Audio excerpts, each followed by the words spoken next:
Yeah, they hoping and hoping and hoping and hoping and hoping on me. Yo, Travis.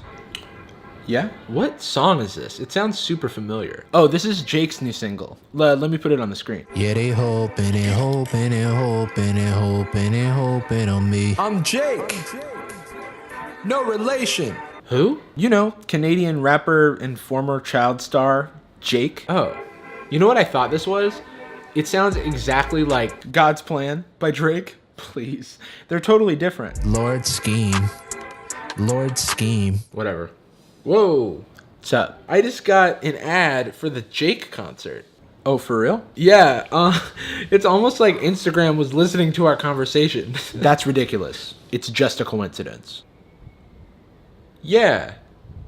Yeah, you're probably right. I don't wanna get demonetized, I don't. Yeah. Speaking of Jake, wasn't that the name of the kid who used to look just like you in middle school? Who? The one everyone mixed you up with? I thought it was Jake or like Justin or something. Oh yeah. That was straight up racist. Oh my god. What? I mean, we looked at it was Justin. He just showed up in my suggested friends on Facebook. Wow, that's crazy. Apparently he became a software engineer? Oh yeah? What a loser. But seriously though, these algorithms are getting pretty creepy. Like, maybe they are listening to us? No, it's probably like a 6 Degrees of Kevin Bacon thing, you know? I bet he's friends with a lot of our friends from middle school. Yeah, I guess that does make sense. Man, you have an explanation for everything. By the way, dude. Yeah? I've been digging your style lately. It's weird to say, but you dress exactly how I would want to dress. Like, where do you even buy a shirt like that? You know, yeah, you know what? I forget.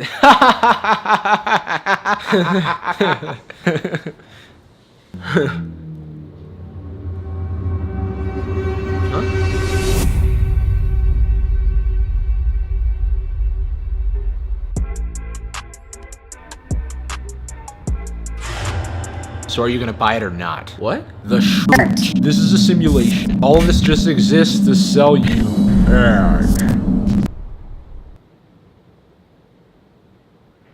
Wow, you're right, this is a simulation. Nobody uses Facebook anymore. Hi there, I'm Jarvis, and welcome back to my weird little YouTube channel where I combine comedy with my desire to be accepted. So we've all been there, right? You're doing something in the real world when you pull out your phone like you do every 5 minutes because you're a millennial, and you spot a creepily relevant ad. Maybe it's a conversation that you were having with a friend, maybe it's a thought that crossed your mind. I'll admit, it's pretty eerie how irrelevant some of these ads can seem.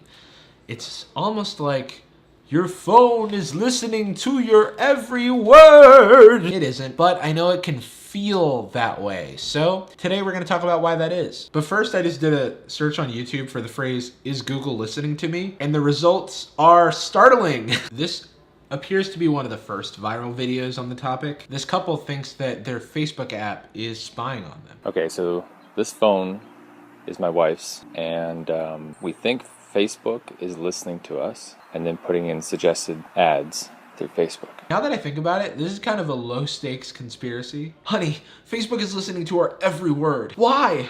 Why would they do that? To tell us about things that we should maybe buy. Like ads? Yeah. This could have been much worse. So we're going to do a test here, and all day we're going to talk about cat food, because we don't have any cats. We never search for cats, especially cat food. So let's find out. Alright, so all day we are going to be talking about cat food. Because I could use some cat food. Well, the cat is almost out of food, so We might need some cat food. we should buy some cat food. What is happening? All of these videos have this. Because they think their phones are spying on them, they test it by talking to their phones in like the most unnatural way. Even if Facebook was listening, these aren't conversations that people actually have. Cat food, guess I'm out of cat food, gonna have to buy some new cat food and go to the place where I buy the cat food, which is the Petco. Petco's... I wanted a job as a telemarketer, but I got stuck with this. I mean, I get it. I realize if I put myself in their shoes, this can seem really concerning. But come on. Weird, I got an ad for cat food. And there you have it. Cat food. So I guess Facebook does listen. Oh, by the way, this came in 2 days later, I think. Case closed. I waited 2 days and now the thing is here that I said would be here. Conspiracy solved. The fact that they have to wait 2 days makes it seem like it's the slowest magic trick of all time. Come one, come all. Watch as I make this dollar bill disappear. Whoa, cool. And now we just have to say the magic words, abra, cadabra, trade with a link cable, alakazam. It's still there. Give it like 2 days. So a couple things here. First, the app isn't open, so that would mean that Facebook was recording in the background, which isn't a feature that Apple exposes in their SDK. So Facebook would have to be like deliberately hiding this information from Apple, which is a thing that can happen. Like Uber did this, but it seems like a reach. And two, it's a coincidence. Like, I make fun, but this video is pretty innocuous. They're obviously just making it to share a thing with friends, but now millions of people have seen it, and so it kind of serves to like propagate this conspiracy theory. Let's look at the comments. Makes sense. Facebook probably has the most users on any website in the world. Only explanation is the government is using Facebook to spy on us. Only explanation. Watch this video get magically taken down. It's just concerning to me. People are taking this at face value. Did they not see the giant cut to 2 days later in the beginning of the video? And there you have it. Cat food. Hey guys, so it's been about 2 days and my $1 bill from earlier has turned into $10. The only explanation is that the Facebook app is multiplying my money somehow. Gotta get rid of Facebook. So if you thought a 2-day turnaround was scary, this next video is gonna spook your socks off. Is Google listening to you? Live test. It says live test in the title, so you know it's scientific. So this guy does a 9-minute live stream to demonstrate that Google is listening to him. And he does this by writing a phrase on a piece of paper, looking at his ads before he talks about the phrase, and then he talks about the phrase for 2 minutes in the video, and then we'll see what happens. Can you guess? This video has 7 million views and a decent like to dislike ratio. And it's totally fake or a coincidence, you know? Before we jump into it though, let's take a look at the comments to this video to see what we're in for. That's actually creepy, dude.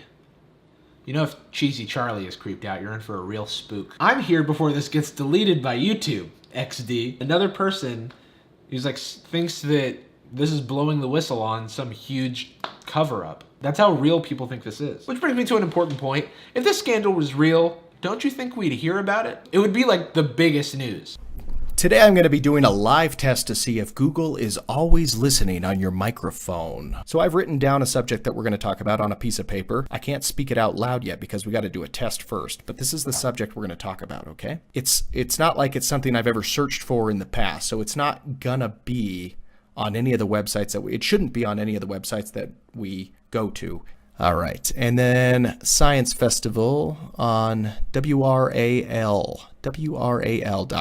Okay, so I don't see any advertisements for what we have on our piece of paper. So what we're going to do now is we're going to close all the browsers. We're going to close everything, and then we're going to talk about this subject for a couple of minutes. He closes the browser? Okay, so now the hypothesis must be that Google is listening to you even when the browser's closed again. So this would mean that Google has like some spyware running on your computer. I guess the hypothesis of this video is just like so vague. Oh, and now he talks about dog toys for 2 minutes. If I had some money right in my wallet, I'd take it out and give it to whoever is selling dog toys. If I had some money right now, are you listening? As expected, this is the most bizarre part of the video, but I get it. These are the things that you sacrifice for the truth. Let's go ahead and get back online and let's see what we got here. First website up. Oh my God! Oh my God! It's right there.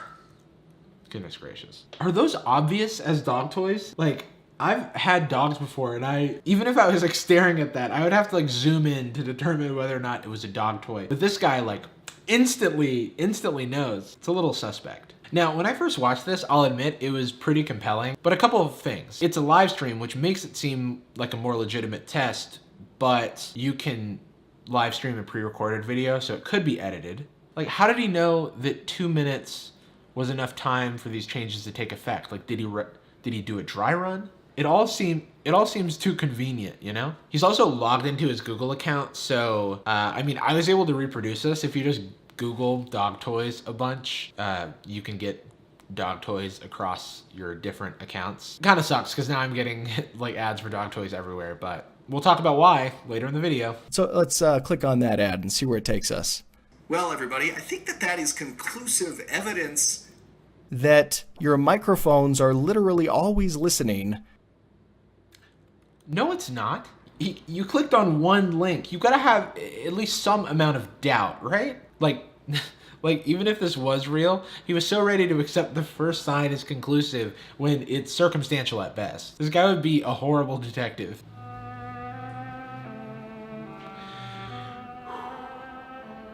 Murdered in cold blood. The kid never had a chance. What's this?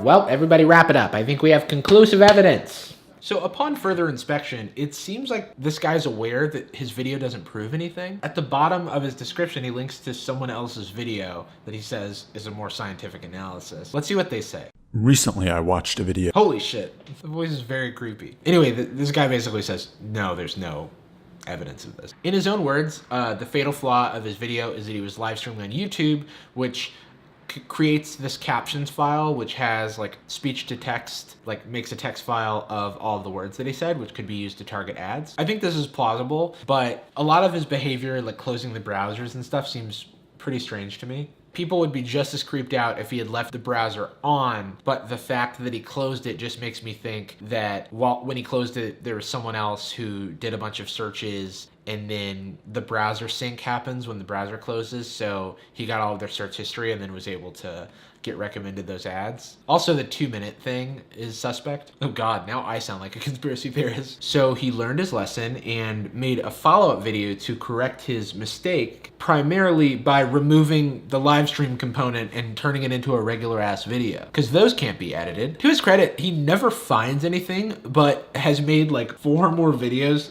since. Because, okay, well, I mean, look at those views. I get it. For a time, I was putting like day in the life of a software engineer in like every video because I just wanted him to get views. I think the reason that it's so easy to believe that Facebook and Google are listening to your conversations is because the alternatives are hard to accept. Like maybe these huge corporations like Facebook and Google and hundreds of other companies are building complex profiles based on your behavior and user data of you and your friends. And you don't want to believe that you've shared so much information that it's actually quite easy to target you. Or maybe you as a human, despite feeling unique and like the center of your own narrative, are in fact quite predictable. Or maybe it's both. It's both. Not convinced? I don't care, because what I'm about to talk to you about is way creepier and way more effective than listening to your conversation. Let's talk about ad targeting. So when you visit most websites in most web browsers, you're given this thing called a cookie. Here you go. Thanks, man. The cookie is meant to make your website experience a little sweeter.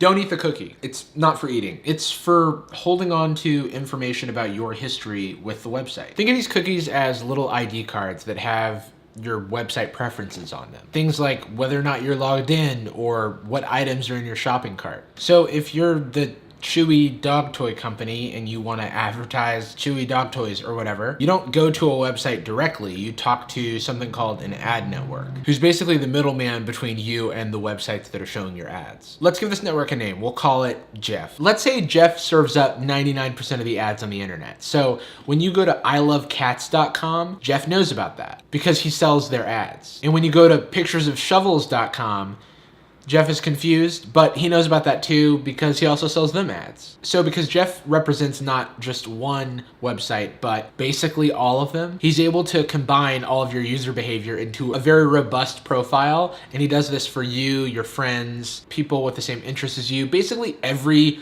possible, permutation of group that you're a part of, or that Jeff thinks you're a part of, because he may not know it for sure. Jeff isn't actually interested in you, the individual. He's interested in these big groups that you're a part of. In the ad world, those are called audiences. You might be in an audience that represents visitors to ilovecats.com. You might be in an audience for people who are believed to reside in Gainesville, Florida. Maybe you're favorite mom and pop crab shack has a loyalty card that you registered with your email address. Well, it's possible that your mom and pop crab shack wants to get better at advertising to residents of your town. So they upload your email address and your purchase history to Jeff. And now Jeff has even more information about you, and you didn't even visit a website for that one. In the case of audiences, a group or like an external event in the real world can influence what ads you see. Like if my friend Alexis, who's on YouTube, subscribe to her, have similar interests and similar browsing patterns, we are probably going to be in a lot of audiences together because we also are the same age and live in the same city, work at the same company. We're both YouTubers. So you could probably build an audience of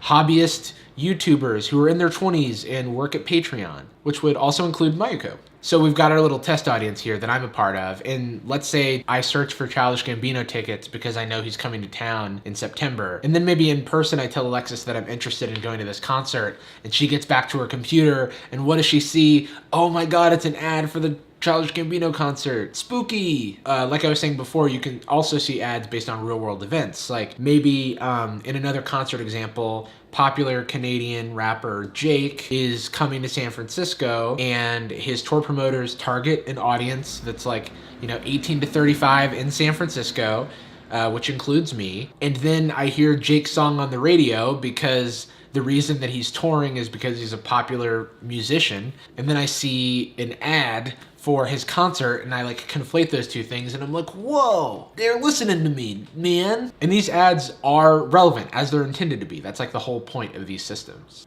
So that's a very simplified way of what goes on. Real quick, here's some ways that this gets creepier. Facebook tracks you all over the internet with things like the like button. Even if you turn off cookies, ad targeters can still target you based on other environmental factors. You can be tracked across devices. Like, okay, so yesterday I searched for Hillshire Farm sausages on my desktop, and today I was scrolling Twitter and I saw an ad for it. So that's a thing that happens. Some networks share information, so it just allows them to get even better at doing this. There are just so many ways that you get tracked on the internet, and none of them are Facebook and Google recording your conversations. But it doesn't matter because they have much more relevant data. For the most part, it's just interest and behavior data, not like personally identifiable information, except on Facebook, because you gave that to them. Once you know a bit about ad networks and how much information they have at their disposal to target you, the examples from earlier, to me at least, seem a lot less creepy. The cat toys couple from earlier, humans are not truly random. They're influenced by their environment in every way, basically. So even coming up with the term cat toys was probably influenced by the environment. Maybe a neighbor got a cat. They are trying to be random. They think of cat toys, not knowing it's subconsciously coming from the neighbor who just got a cat. And that neighbor, because they just got a cat, Googles a lot about cat food, maybe. And the couple exists in an audience with their neighbor because of the geographic connection, like they're very closely related people,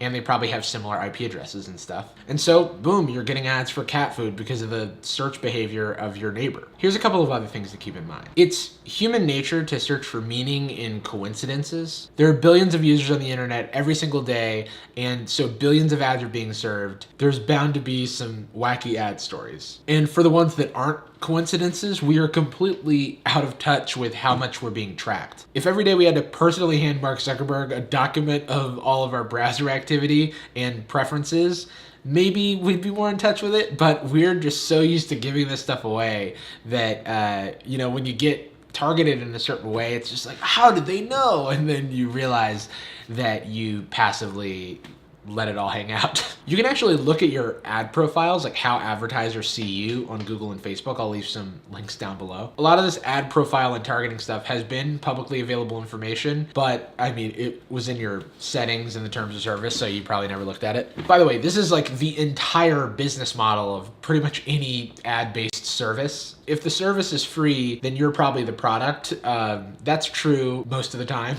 And there's also probably a lot of confirmation bias in the creepy anecdotes. Like, like you, as an individual, you see thousands and thousands of ads per day, but the ones you remember are gonna be the ones that struck you as odd or creepy or relevant or whatever. If you counted up all the ads that you're served versus the ones that are relevant to you, you'd see that they're not actually that good, but they're taking the shotgun approach. I haven't even talked about the fact that it's technically infeasible to do this, but I'll leave some resources. You can do your own research on that one. If I haven't convinced you yet, I probably won't. One of my favorite podcasts, Reply All, did an episode about this, and people remained pretty staunch in their beliefs. All in all, I don't think that Facebook and Google are listening to your conversations, but I do think the way that they track us is pretty creepy. That being said, I don't think ads are inherently a bad thing. They're the money engine that runs the internet, but they're so integral to the function of the internet that they can be abused. I'm not a big fan of like blocking all ads on websites because it is how these websites make money. Like, this is how your favorite websites make money, probably. I'm able to further invest in this channel because of the money that I make from ads. So if you block my ads, it's kind of like being a movie buff that pirates all their movies, and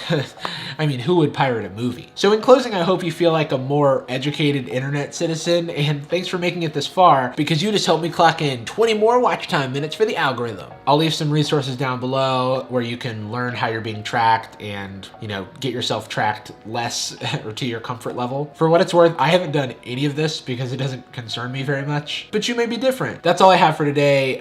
This video took for fucking ever, so I hope it shows. But yeah, see ya. Thanks to Jensen for subscribing and hitting the bell. If you want me to shout you out in the end card like this, well, you gotta go hit the bell like Jensen did. Unless you're not gonna click and watch all my videos, because I'm not trying to upset the algorithm.